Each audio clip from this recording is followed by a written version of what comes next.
Baik, selanjutnya kita akan membahas terkait dengan bagaimana menuliskan algoritma. Penulisan algoritma dapat dilakukan dengan tiga cara. Pertama adalah kalimat deskriptif, kedua flowchart, bagan alir, ketiga pseudo kode atau kode semu.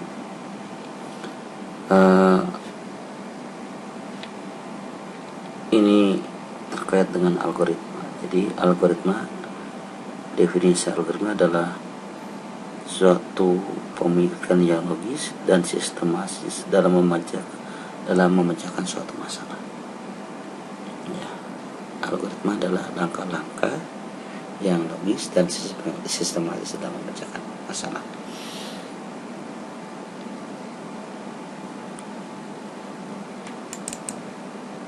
Oke, berikutnya seperti apa kalimat deskriptif? Contoh, ini adalah pembahasan terkait dengan kalimat deskriptif sebagai sebuah algoritma. Masalahnya adalah bagaimana menentukan suatu bilangan ganjil atau genap. Program ganjil dan genap anggap diberikan sebuah bilangan bulat positif X untuk dicek apakah termasuk ganjil atau genap. Algoritmanya, jika X dia habis dibagi 2 maka tulis genap, jika tidak maka tulislah ganjil. Ini adalah contoh kalimat deskriptif. Jadi memang dia lebih cenderung pada naratif terkait dengan masalah dan bagaimana cara memecahkan masalah tersebut buat kalimatnya. Selanjutnya flowchart. Flowchart adalah bagaimana memecahkan masalah secara logis, sistematis, tapi menggunakan chart, menggunakan diagram.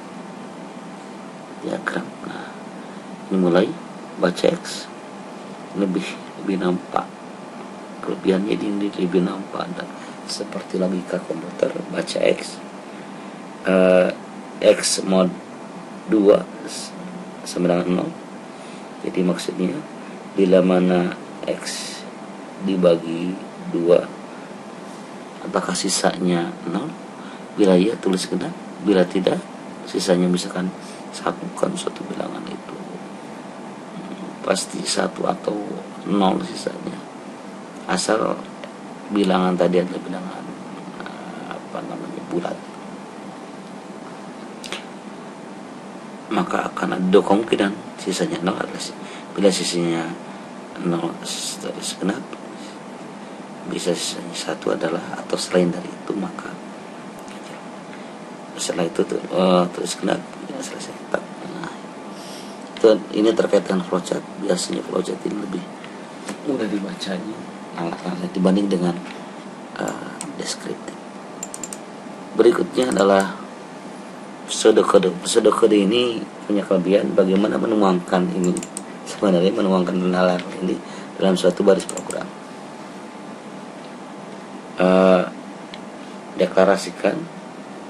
Nah, ini lebih dekat dengan komputernya, ini nalarnya, tapi ini lebih dekat dengan bagaimana memprogram secara persisnya. X integer. Kenapa ada X integer?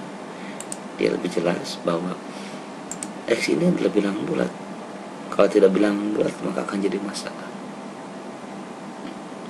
Kayak dia paksa X adalah bilangan bulat. Baca X if, nah ini if X mod, and then kenal algoritma. Ini kalau kita masukkan ke program tidak bisa langsung dibaca, tapi ya mirip-mirip kode lah, makanya pseudo kode semu. Bila selain dari itu tulis lagi else. Nah, terkait dengan flowchart ada beberapa simbol yang harus kita kenali dengan baik.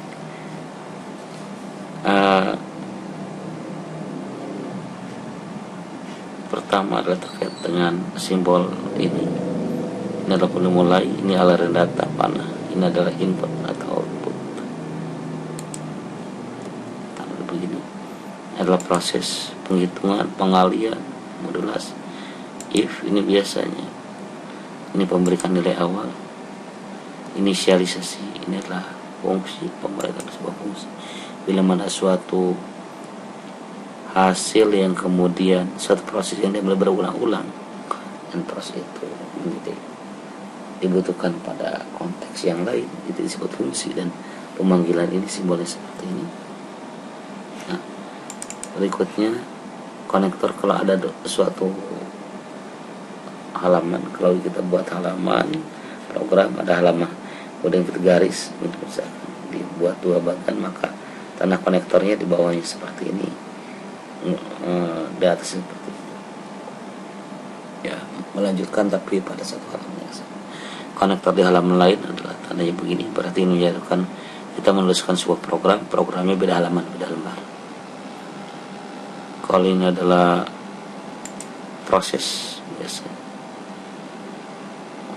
proses dari sini, rangkaian proses setelah ini perulangan. Oke, itu yang bisa saya sampaikan. Terima kasih.